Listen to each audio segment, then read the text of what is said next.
Hello, আসসালামু আলাইকুম viewers. আজকে আর আমার জেমসের মনটা খারাপ। আমি যখন হাতটা টান দেই, ঠিক আছে, তারপরে ও সরায় নিচ্ছে। ওর মনে হচ্ছে যে এত দুঃখ যে কোত্থেকে আসলো। এই, এত দুঃখ কেন তোমার? তুমি একটু বলো, এত দুঃখ কেন বলো। আমি টানতেছি, তারপরে উঠতেছে না। আজকে গোসল করানোর পরে জেমস একটু ক্লান্ত অনুভব করতেছে মনে হচ্ছে, কিন্তু ফুরফুরা অনুভব করার কথা, কিন্তু সে ক্লান্ত অনুভব করতেছে, যে মনটা খারাপ, এজন্য কোনো শব্দ করতেছে না। ওকে গাইস,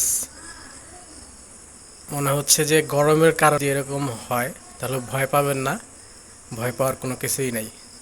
ধন্যবাদ গাইস। আসলে বিড়ালের এমন হয় কেন, যদি আপনাদের জানা থাকে তাহলে আপনারা কমেন্টসে জানাবেন।